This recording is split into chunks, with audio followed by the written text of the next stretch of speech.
descansarei, pois sei que és Deus.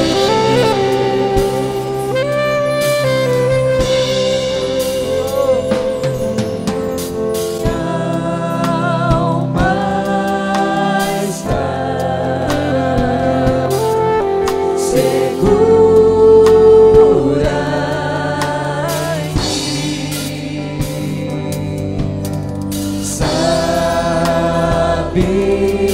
sabes bem, Aleluia. em Cristo vivo está. Se o trovão e o mar seguindo vem, Sobre a tempestade. sobre a tempestade eu voarei, sobre as águas tu também és rei. Descansarei, pois sei que és Deus. São vocês. Se o trovão e o mar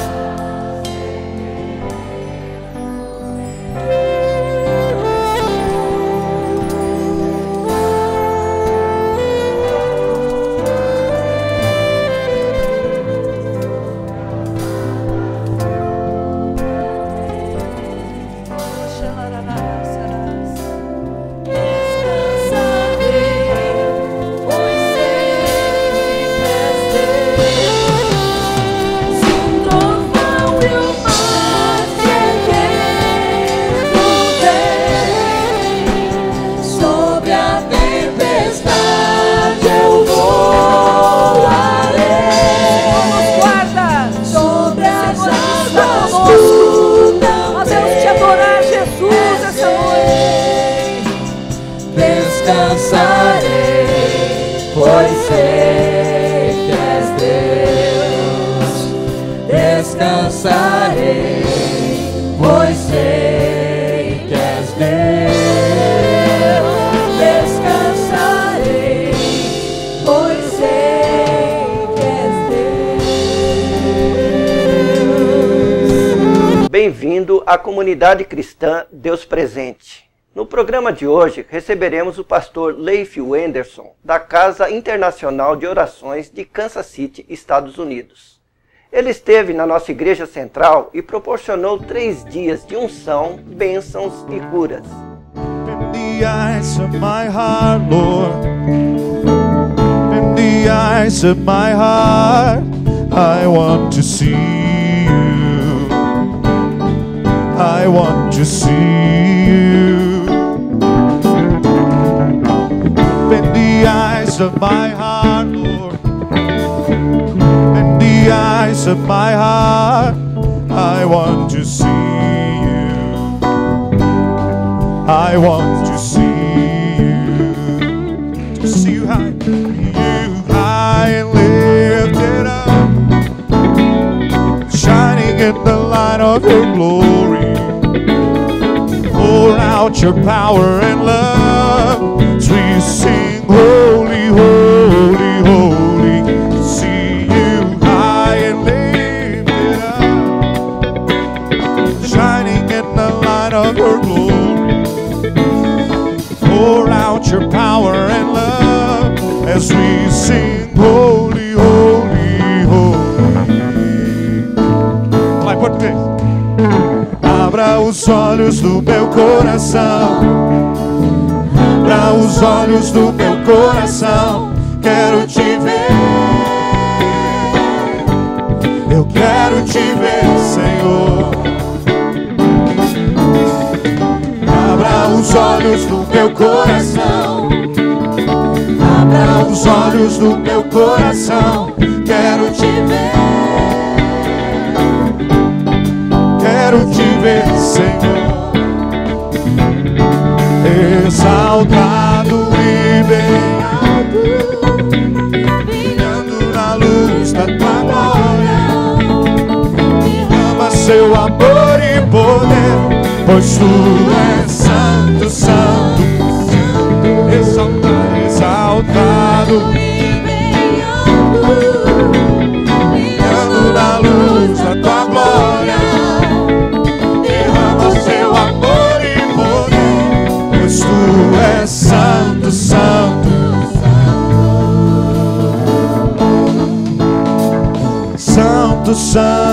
Santo,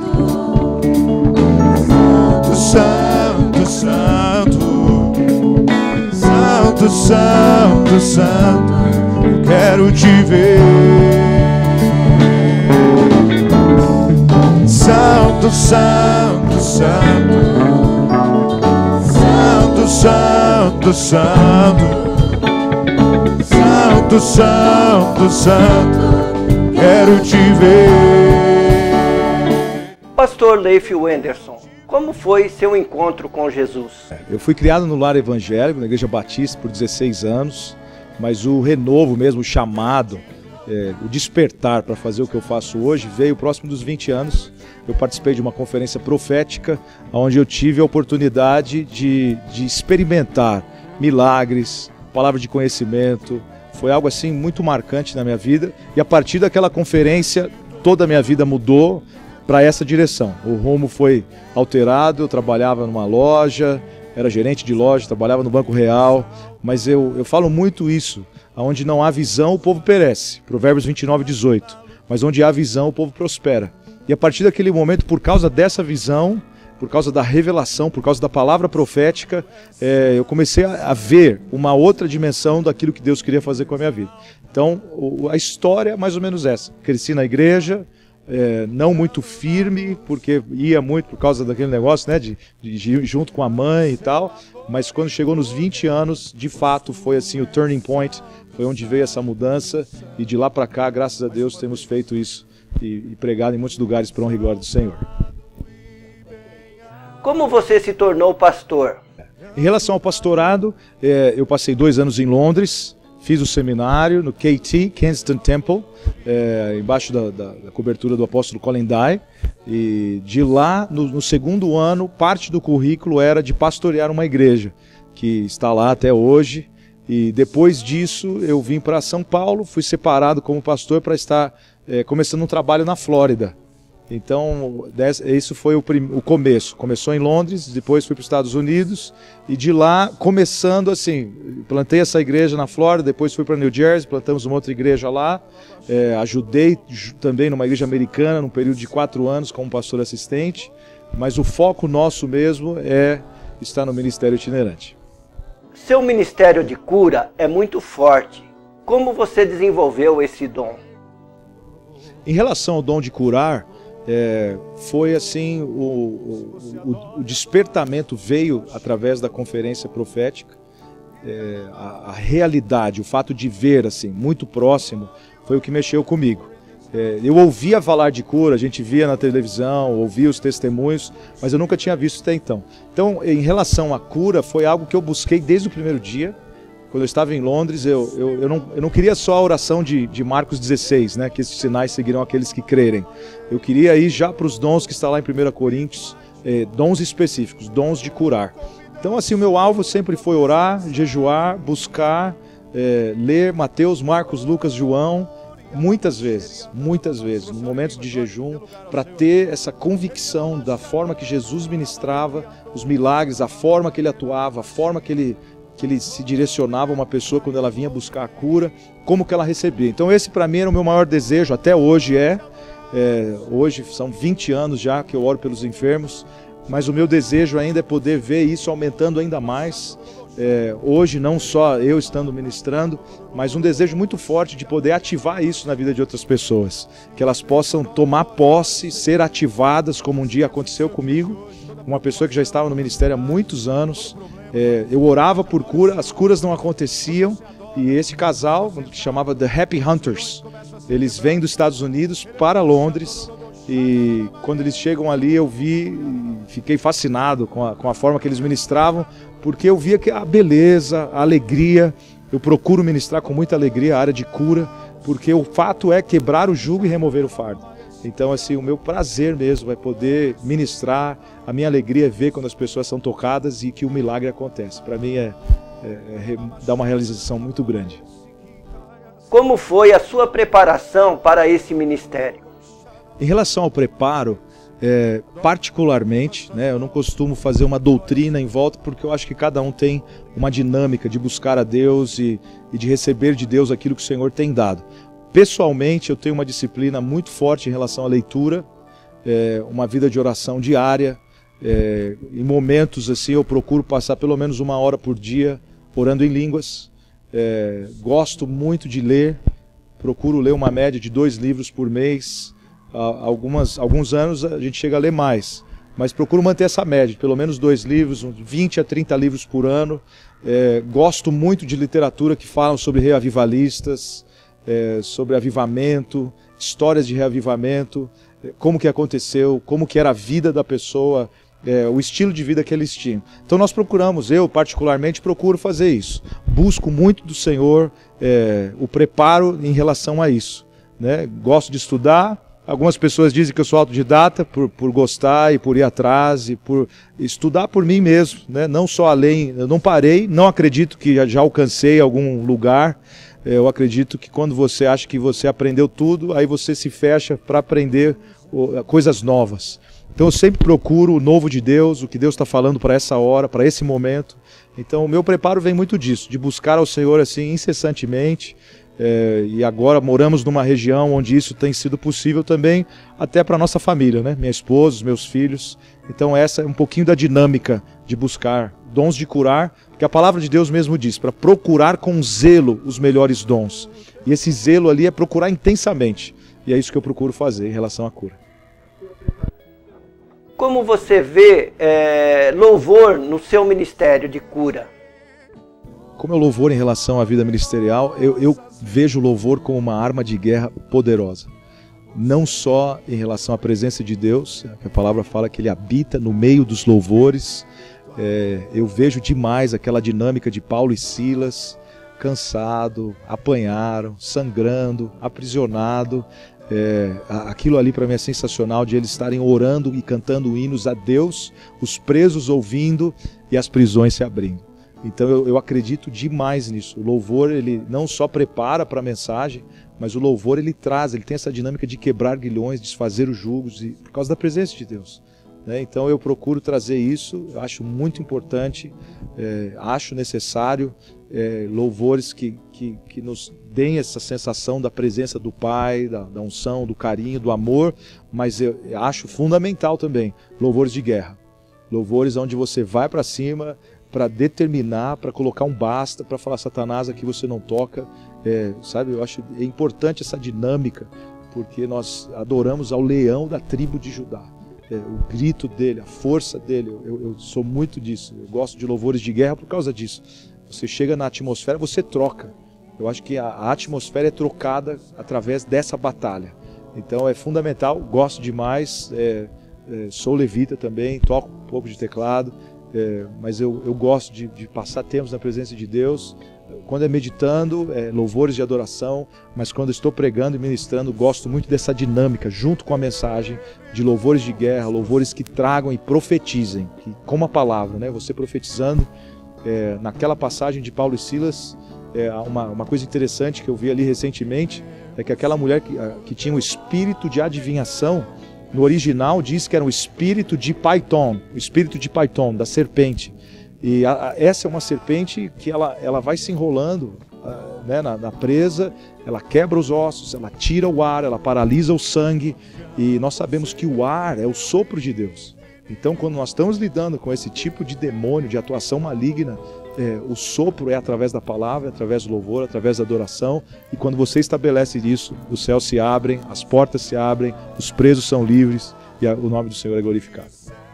Como é sua convivência com a família? Em relação à convivência familiar, por viajar metade do ano, a média, né, não assim 6 meses de uma vez, mas em períodos de incrementos de 20 dias, volta, fica 1 mês em casa, 1 mês viajando, às vezes 40 dias, acaba sendo uma média de 6 meses do ano. Para poder administrar isso, nós dependemos muito de Facebook, de Skype, procuramos manter um contato diário, temos o hábito de fazer uma devocional de manhã e à noite, procuramos orar juntos, quase todos os dias, é muito importante nos lugares que eu vou ter internet por causa disso, para poder ter essa comunhão, ter esse contato. Procuramos administrar dessa forma quando eu viajo.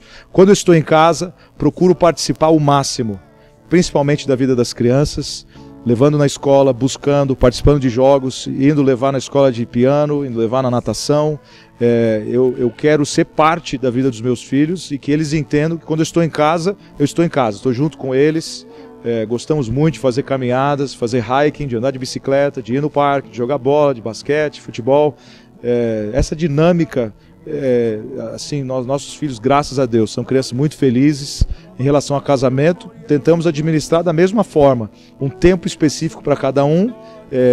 Invisto demais em qualidade de tempo, porque eu não posso dar muito tempo para eles, mas o tempo que eu estou lá, nós temos um tempo muito legal. Como você vê a igreja hoje a partir do seu ministério? Em relação à visão das igrejas, né, é um leque muito amplo, porque nós ministramos tanto igrejas tradicionais como igrejas pentecostais e comunidades, igrejas independentes. No meu papel, o que eu procuro fazer é somar junto com a igreja. Sempre conversando com os pastores locais, do que eu posso trazer que vai ajudá-lo, a sua igreja a ir para um outro nível. Sempre. Se é através da cura, se é através de uma palavra de finanças, se é uma palavra de relacionamentos, se é trazendo uma palavra para a liderança, se é trazendo a palavra que for, o meu papel, o que eu procuro fazer é isso. Fortalecer a igreja na área em que ela estiver fraca ou na área que ela precisar de uma visão um pouco mais ampla, como que acontece lá fora. Eu procuro trazer muito isso, essa dinâmica de Brasil, Estados Unidos e alguns outros países que a gente passou, para poder ajudar o pastor. Eu vejo o pastor assim, eu acho sensacional. O pastor local, o coração dele, o fato de ficar, de estar junto, lidando com as mesmas pessoas, as mesmas vidas o tempo todo. Então, assim, para mim é um privilégio poder estar junto com eles, somando, abençoando, orando, intercedendo e também, se possível for, ativando. Fazemos um trabalho muito forte de ativação de dons, desde o profético, a cura divina, a área financeira também. Então, assim, o nosso papel em relação à igreja é de ajudar, de poder somar com vocês tudo aquilo que vocês têm feito. Nos fale um pouco sobre a Casa Internacional de Orações de Kansas City. Em relação à IHOP, que é onde nós estamos hoje, né, a nossa casa é ali, nós fazemos parte dessa igreja, não temos muito tempo ali, mas o que nos atraiu ao IHOP, que significa International House of Prayer, Casa Internacional de Oração, foi o fato de a família que não pode viajar, geralmente, né, na maioria das viagens, por causa da escola das crianças, quando vemos ao Brasil em junho, aí geralmente a família vem junto e pode viajar comigo, mas o fato do IHOP é algo assim, no meu modo de ver, sensacional. 14 anos que eles têm oração, intercessão, adoração contínua. De 2 em 2 horas, os turnos trocam, o formato lindo, baseado no Tabernáculo de Davi, alcança muitos jovens, milhares de jovens, conferências durante o ano, ativações proféticas, ativação de cura, salas proféticas, e até para mim pessoalmente é muito bom, sempre que eu volto, é um lugar de refrigério de fato, um lugar onde eu vou, posso sentar na sala de oração e receber mesmo da presença de Deus. Nós falamos de soaking in, né, onde você se mergulha mesmo como uma esponja e recebe toda aquela dinâmica. Em relação à família é muito legal, porque eles acabam experimentando o que eu vivo a cada dia quando eu viajo, né? Eles estão ali embaixo dessa cobertura, embaixo desse mover. Então, assim, é muito legal para nós achar esse lugar. Famílias jovens, assim, um povo dinâmico, um povo apaixonado por Jesus, um povo que quer mais de Deus, um povo que quer ver o revivamento, um povo que quer viver e morrer pelo Senhor e sem reservas. Então, assim, se identifica muito com o que a gente faz. Eu acredito muito de, quando você está ministrando, entregar tudo que você tem para que vidas sejam tocadas e libertas pelo poder de Deus. Pastor, deixe uma mensagem para o nosso amigo telespectador, principalmente para aquele jovem. Em relação a essa dinâmica, né, das gerações, eu acredito plenamente na bênção hereditária. Do mesmo jeito que nós ouvimos sobre maldições hereditárias, eu acredito na bênção hereditária, acredito na importância de nós honrarmos as outras gerações, quem veio antes de nós. Acredito, como a palavra de Deus fala, né, da unção de Elias, onde o coração dos pais voltam para os filhos e dos filhos para os pais. Acredito que é importante essa conexão, não vai ser fora dela. Acredito que nós estamos no fim, né, no começo do fim, e por causa disso há um esfriar, mas eu vejo o ministério profético trazendo isso de volta. onde os jovens vêm e respeitam e honram aqueles que vieram antes deles e as suas coberturas espirituais. É muito importante a gente estar conectado no corpo local, estar conectado com o seu pastor, poder servir, poder ajudá-lo, poder dar uma continuidade. Então, assim, o jovem respeitando, mas ao mesmo tempo o pastor e quem está numa geração antes, ou algumas antes até, de entender que o jovem vai levar adiante, ele vai fazer coisas que nós não faríamos. Eu tive uma oportunidade recentemente de ver jovens mesmo, assim, na idade de 15 a 20 anos, e eles falaram que eles têm uma dinâmica eles chamam treasure hunt, que é a caça ao tesouro. E me chamou muito a atenção, porque eu me considero jovem, mas eu nunca tinha ouvido algo assim. E eu falei, como que é isso? Ela falou que era um grupo de jovens, eles se reúnem no sábado, e 5, 6 jovens começam a orar, buscando uma direção de Deus, buscando uma revelação de Deus, e cada um deles começa a ouvir algo de Deus. Então, por exemplo, a primeira pessoa ouve que o Senhor quer tocar um homem mais ou menos 60 anos de idade. A segunda pessoa vê esse homem com uma camisa azul, com a gola verde. A terceira pessoa, esse homem está no Walmart fazendo compra. A quarta pessoa, cada um tem uma palavra. Eu achei aquilo sensacional. Eu particularmente não faria, mas deu para ver assim, eu queria ouvir o testemunho como que era. E eles falaram, toda vez que eles têm essa dinâmica, eles fazem isso todo sábado, eles vão no lugar, eles encontram a pessoa, dão a palavra para a pessoa, e a pessoa é tocada, assim, é algo sobrenatural, e são coisas que a gente vê, loucura aos olhos, aos nossos olhos, e então eu achei muito legal poder compartilhar isso com eles, e de poder, assim, eu acho nosso papel, além de treinar, incentivar, encorajar, preparar eles mesmos para que eles possam fazer coisas ainda maiores daquilo que nós temos feito. Então eu vejo muito essa importância. Eu acredito na paternidade, acredito em ser pais espirituais e acredito que o pai espiritual ele te dá ferramentas para que você possa ser o seu melhor naquilo que Deus tem para você seja. Quando você pensa num versículo, qual aquele que vem à sua mente? Quando eu penso num versículo, assim, de imediato me vem Provérbios 29:18. Não havendo revelação, o povo perece. Uma outra tradução, não havendo profecia, o povo perece. Em inglês diz, where there is no vision, people perish. Então a combinação delas, para mim, elas todas dão no mesmo lugar, revelação, profecia, visão. Não havendo profecia, não havendo revelação, não havendo visão, o povo perece. Então não é só a palavra. Para mim o teor tem que ser um teor profético. Isso para mim é o que eu entendo de revelação. Não é só a pessoa que é apontada no meio da congregação e recebe uma palavra profética. Mas a palavra, quando é ministrada, ela é uma palavra profética para aqueles que vão estar recebendo. E quando a palavra é profética, ela gera uma imagem. Quando ela gera uma imagem, a pessoa consegue ver onde ela está indo.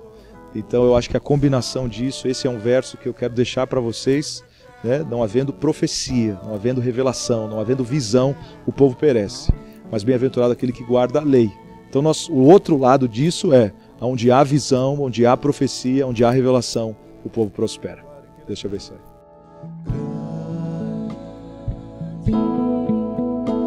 Senhor, eu te louvo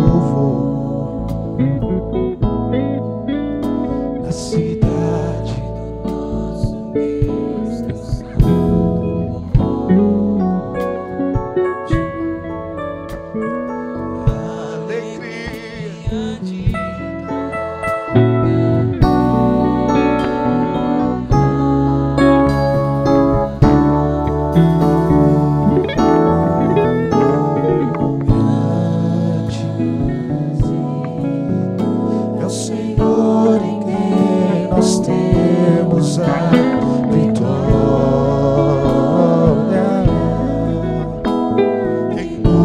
ajuda contra o inimigo. Por isso diante dele nos prostramos.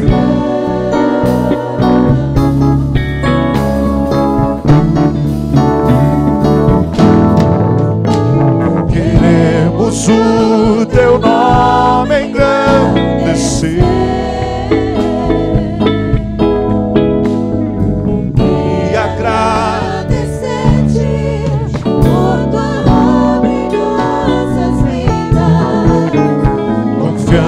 Deus em teu infinito amor, pois santo és o Deus eterno sobre toda a terra e céu.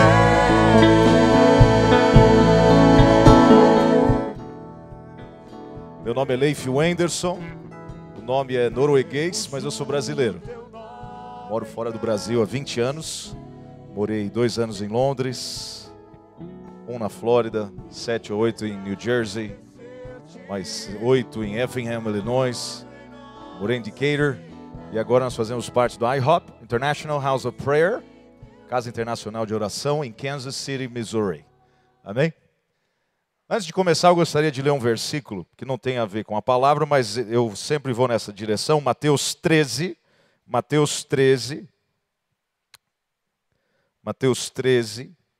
quando o Senhor chama os discípulos à parte para explicar sobre a parábola do semeador, ele diz assim: porque a vós é dado conhecer os mistérios do reino dos céus, mas a eles não lhes é dado.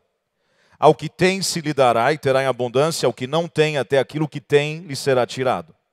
Por isso lhe falo por parábolas, porque eles vendo não veem, ouvindo não ouvem, nem compreendem.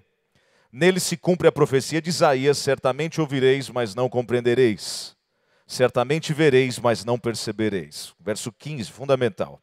Pois o coração deste povo está endurecido, ouviram de mau grado com seus ouvidos, fecharam seus olhos para que não vejam com os olhos, ouçam com os ouvidos, compreendam com o coração, se convertam e eu os cure. Mas bem-aventurados os vossos olhos porque veem e os vossos ouvidos porque ouvem. Quem pode dizer amém? Agora, nessa dinâmica você vê, olha só, ouvir com os ouvidos, ver com os olhos, compreender com o coração, converter, cura. Então você vê que a cura acontece depois que acontece 4 coisas inicialmente, que é ouvir com os ouvidos, ver com os olhos, compreender com o coração, conversão, cura.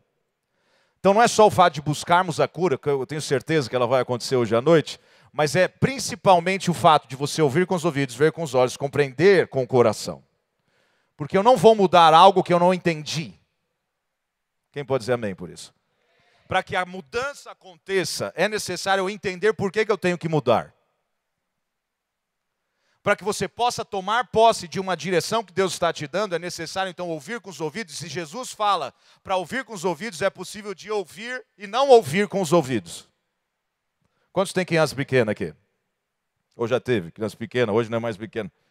Você já reparou que às vezes você fala algo para ele que parece que ele está ouvindo, mas não está ouvindo? Típico, eu tenho 3, a minha mais velha tem 11, do meio tem 10, o menino tem 7. Quando você terminar, vai limpar o seu quarto. Está me ouvindo? Aham. Não é? 3 horas depois, filho, você não vai limpar seu quarto? Você não falou nada, pai. Então é o típico exemplo que ele ouviu, mas não ouviu. Então, se nós não ouvirmos com os ouvidos, a nossa fala, a forma que nós falamos, a palavra de Deus vai ser afetada. Mateus capítulo 14, foi um dia, irmãos, nós não vamos ler todo o capítulo, mas o capítulo é muito relevante, porque foi o dia onde João Batista foi decapitado. Foi um dia muito triste para Jesus, um dia triste porque ele era muito ligado com João Batista. Nós sabemos logo no versículo 13, diz que Jesus, ouvindo isto, retirou-se dali num barco para um lugar deserto. Diga isso, para um lugar deserto. Sabendo o povo, seguiu a pé desde as cidades. Saindo Jesus, viu uma grande multidão e, possuído de grande compaixão para com ela, curou os seus enfermos. Agora diga, compaixão, cura. Olha só, irmãos, que nesse dia, eu não sei, eu imagino que não foi um dia fácil de se orar por alguém. Eu vejo as pessoas desejando o sobrenatural, mas elas esperam que para fluir, para ter uma vida sobrenatural, tudo vai ter que estar bem, as coisas vão ter que estar alinhadas de uma forma correta. Mas para mim essa passagem mostra que o seu pior dia pode ser o seu melhor dia. O dia que o inimigo se levanta para tentar te derrubar, pode ser o dia onde o Senhor começa a te usar de uma forma sobrenatural. eu quero declarar que a despeito do que você está atravessando hoje, tire do lado, coloque para fora todo o sentimento, por que isso aconteceu, abra-se para aquilo que Deus quer fazer, receba a unção do Senhor, tenha compaixão pelo enfermo e ele vai ser curado em nome de Jesus. Não, então não é um dia onde tudo é perfeito, onde tudo dá certo, onde os cânticos dão certo, onde a unção está fluindo no lugar, mas você vê que esse era um dia onde ele queria ficar sozinho à parte. Ele queria ter um tempo com Deus por causa daquilo que tinha acontecido. E a palavra de Deus diz que as multidões ficaram sem saber o que fazer. Marcos registra que os apóstolos, ele começa falando que eram os apóstolos, voltaram de sua missão falando o que tinha acontecido. Então você vê que ele está lidando com duas emoções.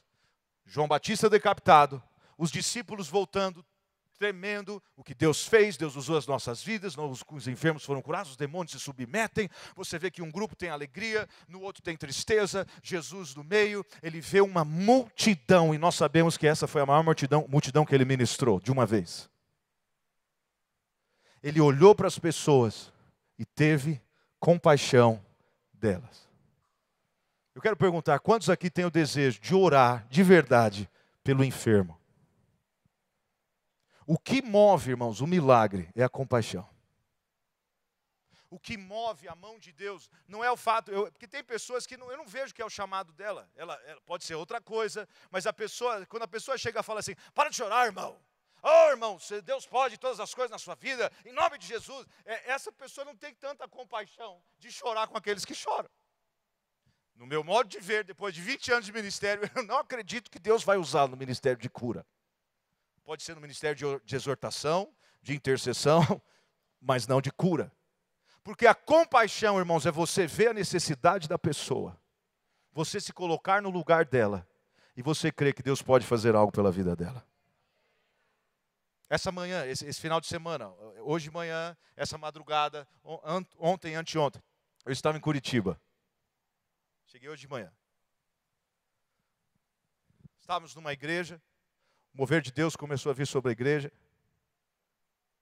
Uma moça chegou e falou assim, pastor, fazem 18 anos que eu não consigo dobrar os meus joelhos. E é interessante a dinâmica do milagre, porque aquilo que é normal para nós é milagre para os outros. Aquilo que você faz com facilidade, eu não tenho problema nenhum de levantar o meu braço esquerdo, mas para algumas pessoas isso é impossível. Então, muitas vezes nós não reconhecemos que o que nós fazemos é uma bênção, por isso que quando a gente fala assim, adore ao Senhor, agradeça ao Senhor pelo que Ele tem feito, só o fato de você levantar o seu braço sem dor, já é motivo para agradecer a Deus. Porque para algumas pessoas, irmãos, a dificuldade que é para ela levantar o braço, para ela pensar em levantar, já é um sofrimento. Então, para ela é um milagre, aquilo que para você é natural. Quando eu olhei aquela irmã, dava para ver o pesar que ela tinha, o coração, o sentimento dela, de não poder dobrar o joelho, se ajoelhar. Ela falou assim, eu quero orar de joelhos e eu não consigo. Eu segurei a mão dela e falei assim, a partir de hoje você vai conseguir. Em nome de Jesus, comecei a orar pela rota do joelho, pelos ligamentos, por tudo que envolve o joelho. Quando eu terminei, eu falei, agora em nome de Jesus, você crê nisso? Eu creio nisso. Então ajoelhe-se em nome de Jesus. E ela ajoelhou, começou a chorar, a igreja, a atmosfera foi transformada. Por quê? Porque uma pessoa que não podia ajoelhar, ajoelhou. A compaixão te faz ver alguém com um problema, com uma dificuldade, com uma enfermidade, e você tem vontade de fazer alguma coisa por ela. Estava ministrando outro dia em Porto Ferreira, chega em Porto Ferreira, uma irmã segurando um bebê com o rosto todo machucado. O braço enfaixado, o joelho estava com uma tala. Eu falei, o que aconteceu? Eu estava andando com a minha filha à noite, não vi um bueiro, caí com a perna dentro do bueiro, quebrei a perna, querem operar semana que vem, bati o rosto no chão, o bebê ficou bem, mas, meu irmão, machucou tudo. Naquela hora, a compaixão te faz isso, faz você imaginar, viver a dor da pessoa e sabendo que Deus é Deus. Que Ele é o mesmo ontem, hoje, vai ser para todo sempre. Sabendo do poder que Ele tem, você não pode deixar de orar para uma pessoa como essa e crer que o milagre vai acontecer. Quem crê nisso? Orei, perguntei para ela, você quer operar? Ela falou assim, não pastor, é muito complicado. Eu orei por ela no sábado, a cirurgia era na quarta-feira. Na hora que nós estávamos orando, irmãos, acredite, tudo que estava fora do lugar começou a mover. Ela tirou a tala, começou a andar. Ela ia passar por uma cirurgia em menos de 4 dias. E a unção do Senhor veio, tocou a vida dela, foi completamente curada pelo poder de Deus. Jesus viu, ele teve compaixão pela dor do outro. Quantos aqui querem andar no sobrenatural? Nós vamos ter que nos preocupar então com que aquilo de repente para mim que não tem valor, porque eu funciona. Você vai ter que olhar para o outro e falar assim, você pode também mover-se em nome de Jesus. Quem pode dizer amém por isso? Você vê que naquele dia, apesar de toda a dor, todo o sofrimento, Jesus olha, ele vê a multidão, ele cura os enfermos, chegou à tarde, os discípulos aproximaram-se dele dizendo, o lugar é deserto, a hora já é avançada, despede a multidão para que vão pelas aldeias e comprem comida para si. Irmãos, os discípulos queriam que o povo fosse embora, Jesus porém lhes disse, não é preciso que se retirem, dai-lhes vós de comer. Porque, irmãos, começa sempre com aquilo que nós temos na nossa mão.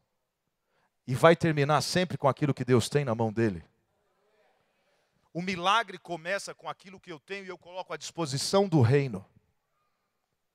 Você vê que muitas vezes nós não esperamos ou achamos que não vai acontecer, não é suficiente. Jesus, em Marcos, ele diz, no livro de Marcos é registrado assim, vai ver o que tem para se comer. Eles foram procurar, eles acharam um menino, a palavra de Deus diz que era um menino pequeno, ele tinha um lanchinho de 5 pães e 2 peixes. Olha só o que acontece, a provisão estava na mão de alguém que não foi contado. Eu vou falar de novo. A provisão estava na mão de alguém que não foi contado. Quem foi contado foram 5.000 homens, fora mulheres e crianças, e o milagre estava na mão de uma criança. Quem pode dizer amém?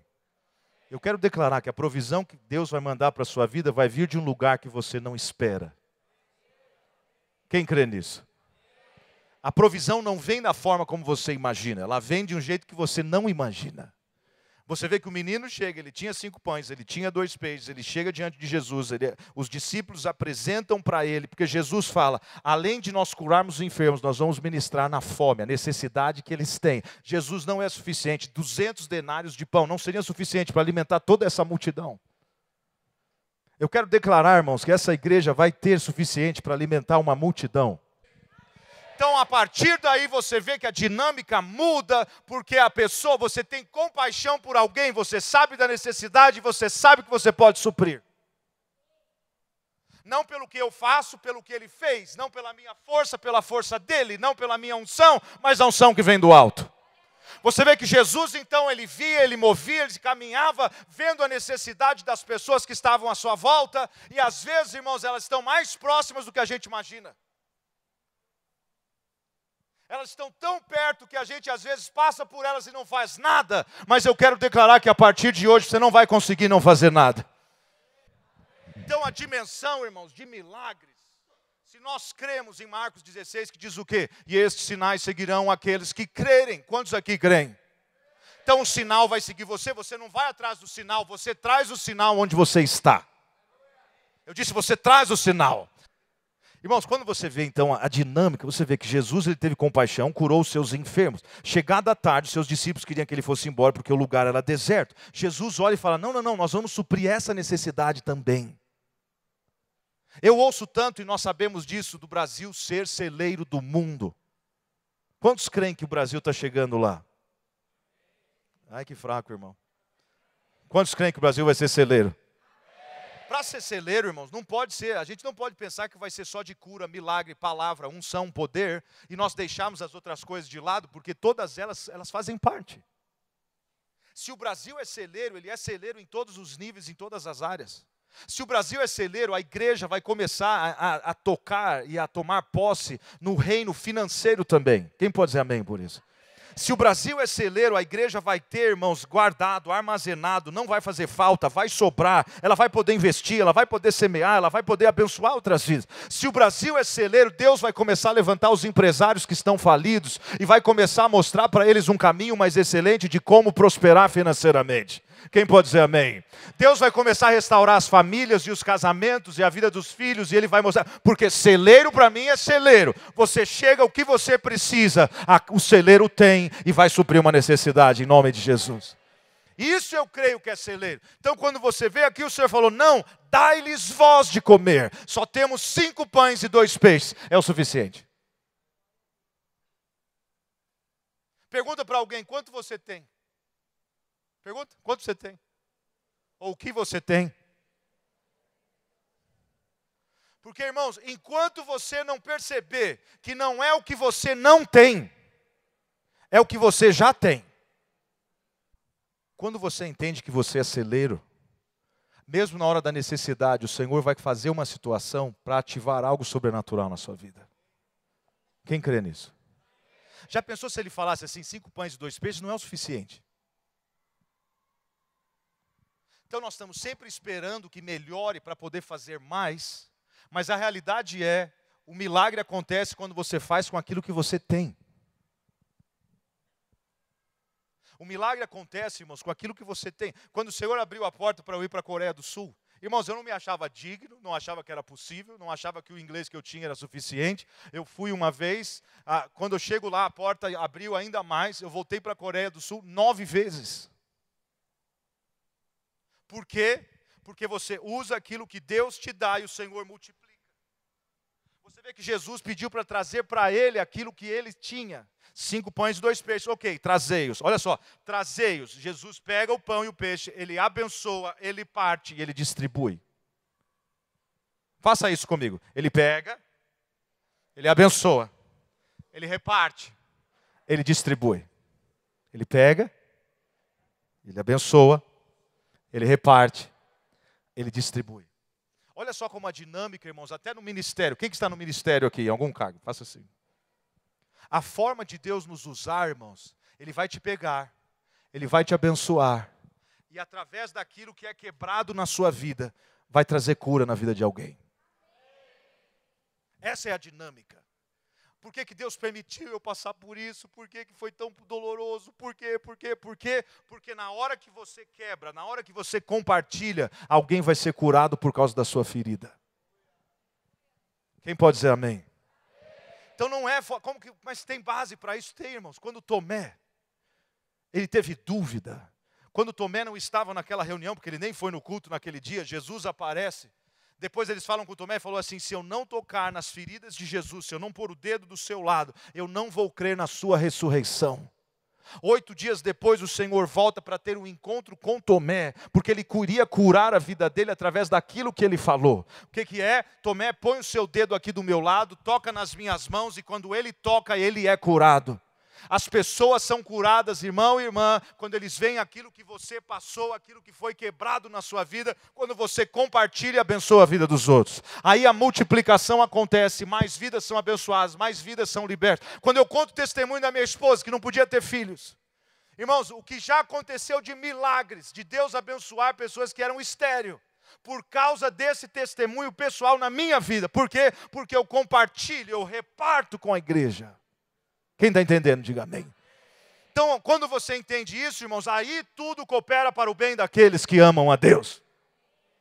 Passou por falência? Pega isso agora, reparte isso e fala, mas o Senhor nos socorreu, o Senhor nos abençoou, o Senhor prosperou, estamos em pé, estamos trabalhando, o Senhor nos deu uma nova empresa. E quando você reparte, você abençoa todos que estão passando por isso que você já passou lá atrás.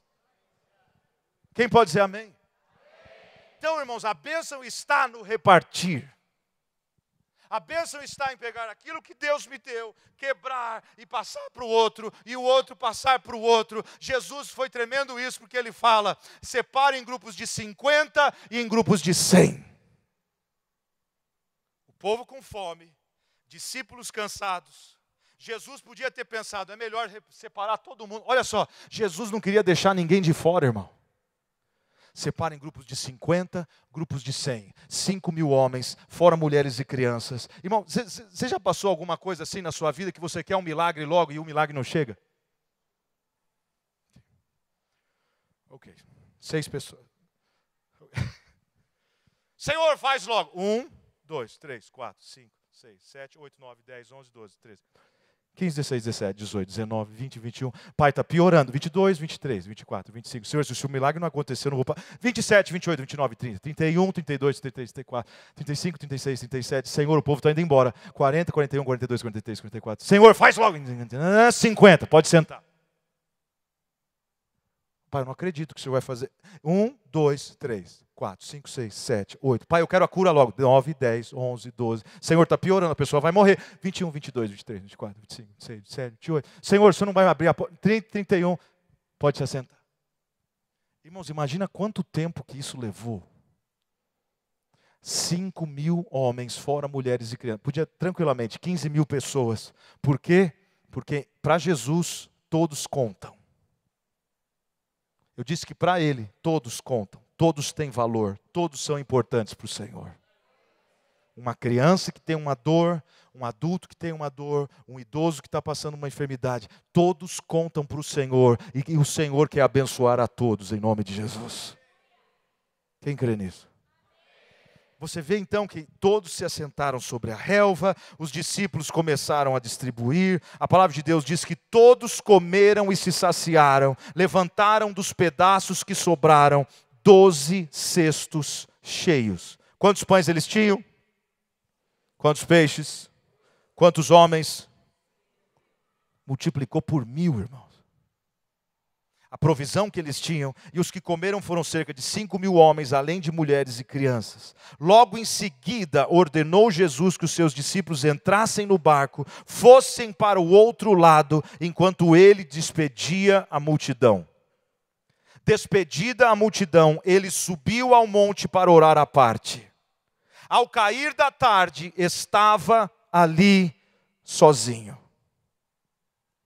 Entretanto, o barco já estava no meio do mar, açoitado pelas ondas, porque o vento era contrário. Na quarta vigília da noite, dirigiu-se Jesus a eles, andando por sobre o mar. Os discípulos, vendo caminhar por sobre o mar, assustaram-se, dizendo: é um fantasma. Gritaram de medo. Jesus, porém, imediatamente lhes disse: tende bom ânimo, sou eu, não temais. Diga comigo, andando no sobrenatural. Quantos ainda querem andar no sobrenatural? Você vê que eles estavam cansados, eles tinham visto Jesus ensinar, Jesus ministrar, Jesus orar, Jesus curar os enfermos. Jesus pegou o pão, pegou os peixes, abençoou, distribuiu, sentou em grupos de 50, grupos de 100. Quando eles estavam pensando, agora nós vamos descansar, aí o Senhor falou: não, agora vocês vão para o outro lado. Parece que o Senhor nos leva, irmãos, alcança, quando você pensa que você não vai aguentar mais, aí o Senhor abre uma nova dimensão espiritual na sua vida. Quando você pensa que você não vai ter mais força para fazer mais nada, o Senhor fala assim: eu nem comecei ainda a fazer o que eu quero fazer na sua vida e através de você. Irmãos, eu vim aqui para declarar que Deus tem mais para fazer através de você. Milagres vão acontecer, o fluir vai acontecer, o poder vai ser liberado, as curas vão acontecer, pessoas vão ser abençoadas. Você vai ver o reavivamento de Deus através da sua vida. Quem crê nisso, diga amém. Você vê que eles estavam por causa de uma palavra que Jesus falou: passe para outra margem. Os 12 entraram no barco, os 12 começaram a remar. Perto da quarta vigília da noite, entre 3 e 6 da manhã.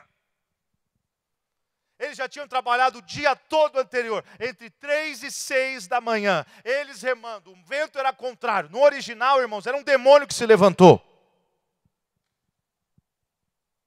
Você já teve isso na sua vida, quando você faz algo que Deus mandou você fazer e vem um levante? Mas foi Deus que falou. Eu estou obedecendo o que o pastor falou, o que a pastora pediu para eu fazer. Por que que está esse levante? Irmãos, o inimigo não quer que você chegue do outro lado. Mas quando o Senhor manda uma palavra, essa palavra não vai voltar para Ele vazia, mas ela vai se cumprir naquilo que foi enviada. Agora olha que tremendo. Jesus vê eles sofrendo, remando. O que que Jesus faz? Ele anda em cima da adversidade. Ele vai contra aquilo que estava contra o grupo que era dele. Irmãos, nós temos que ter essa dinâmica, que quando o inimigo vem, você tem que ir para cima, crendo que maior é aquele que está em você do que esse que está no mundo. Você tem que crer que você vai fazer proezas em Cristo Jesus. Você tem que crer, irmãos, que a nossa luta não é contra carne e sangue, mas é contra principados e potestades nas regiões celestes. E se ele vem por um caminho, por 7 ele vai ter que fugir da minha presença em nome de Jesus. Quem pode aplaudir ao Senhor por isso? Oh, aleluia!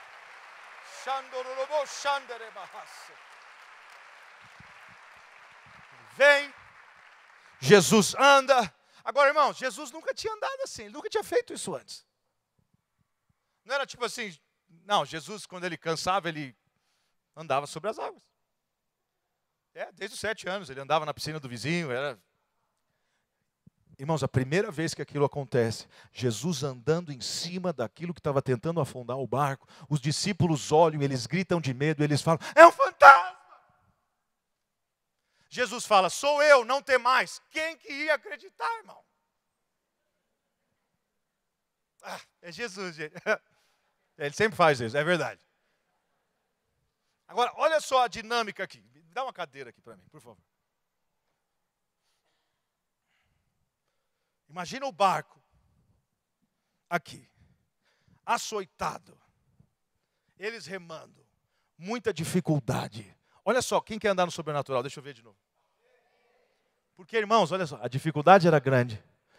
Você pensa que você vai afundar, o vento é contrário, as dívidas chegaram, problema no casamento, você não sabe o que está acontecendo com seus filhos, o Senhor manda você ir para o outro lado, você fica sem direção, no meio da noite você não sabe o que está acontecendo, você busca uma palavra profética, você não consegue enxergar o que está acontecendo à sua volta, e o Senhor que falou para você ir para o outro lado, você começa a questionar por que Ele falou para você ir para o outro lado, por que Ele teve essa ideia, por que Ele não deixou você do lado onde você estava, por que o Senhor está permitindo você passar por essas coisas, os discípulos entre eles pensando e questionando e conversando, Jesus vem andando em cima daquilo que queria cobrir a eles.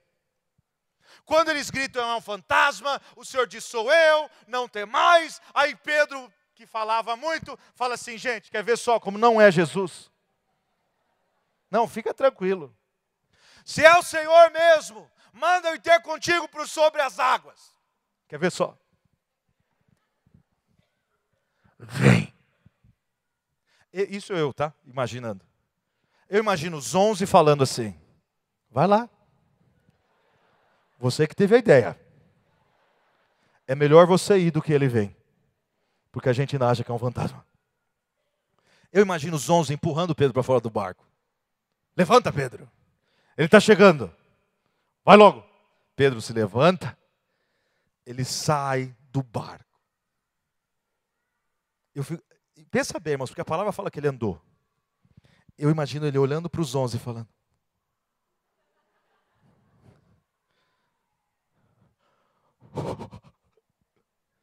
Ele começa a andar. Eu imagino os 11 intercedendo por ele. Quem pode dizer amém? A oração dos 11. Deem as mãos. Deem as mãos. Não, dê a mão. Dê a mão. Todos orando junto, em concordância. Diga assim, Pedro, afunda.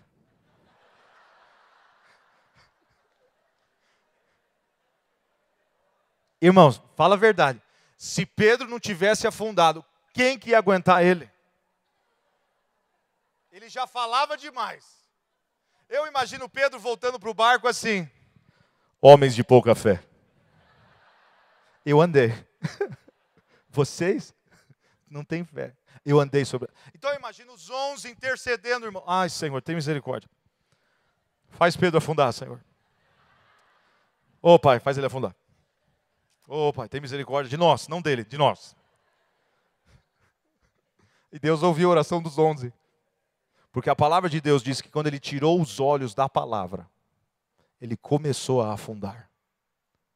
Irmãos, os nossos olhos não podem sair da palavra. Eu sei hoje tem pessoas aqui que Deus te deu uma palavra que ela não se cumpriu ainda, porque o levante veio, porque a tormenta veio, porque o vento forte veio, mas a palavra continua sendo a mesma. Não volte atrás por causa da palavra, por causa da tormenta que se levantou quando você obedeceu a palavra que Deus te deu. Não deixe de crer no que o Senhor falou quando você estava no lugar seguro e agora você está andando já em águas turbulentas. Agora é a hora, irmãos, de você apertar o cinto e continuar crendo que o Senhor está no controle de todas as coisas. Agora é a hora de você crer que tudo coopera para o bem daqueles que amam a Deus. Agora é a hora de você começar a profetizar e declarar: Senhor, se preciso for, eu vou andar onde o Senhor anda. O Senhor quer que você ande no sobrenatural na hora da prova, na hora da dificuldade, na hora da enfermidade, na hora que a provisão é pequena. É fácil você semear quando você tem bastante. Quando você não tem ou quando está para acabar, que o Senhor te desafia. É quando você acha que não tem mais força que o Senhor fala: sai do seu barco, sai da zona de conforto, que eu vou te levar para uma outra dimensão, diz o Senhor. Aleluia. Quem crê nisso nessa noite? Você vê que por ele ter tirado os olhos da palavra e ter colocado na situação, irmão, a oposição sempre vai existir. Mas os meus olhos devem estar fixados na palavra. A palavra foi o que me tirou do barco. A palavra foi o que fez eu sair do Brasil há 20 anos atrás. Foi a palavra, foi uma palavra profética. Foi quando na conferência um jovem chegou para mim e falou assim: você vai sair do Brasil, Deus vai te usar nas nações, você vai aprender outras línguas, Deus vai colocar dons em você. Aí veio uma outra palavra: Deus te veste com uma estola sacerdotal, a palavra vai ser revelada no seu coração. Aí veio uma outra palavra: você é um guerreiro de Deus, use a espada que Ele te deu, não tenha medo, não te espantes, não. Aí veio uma outra palavra: as malas já estão prontas, o avião está preparado. E o que a palavra de Deus diz? Não havendo profecia, o povo perece, mas onde há profecia, o povo prospera. Profecia então é o que? Palavra revelada. Tem pessoas aqui que você está precisando cancelar, irmãos, profecias falsas que foram liberadas sobre a sua vida. Profecias do caos, profecias de morte, profecias de destruição, profecias que alguém falou que você nunca seria nada, que não teria ministério, que você não prosperaria, que você não casaria bem. Eu quero declarar que essa profecia está sendo quebrada agora em nome de Jesus. A palavra na sua vida é palavra de bênção, é palavra de avançar, é palavra de prosperar, é palavra de prosseguir, é palavra de não desistir, é palavra de deixar Deus te usar, é palavra de ser um canal nas mãos de Deus, é palavra de ser o dunamis, power, poder nas mãos do Senhor para chacoalhar mesmo o inferno, para resgatar as vidas. Então toda palavra que não se alinha à palavra de Deus, nós o quebramos agora em nome de Jesus.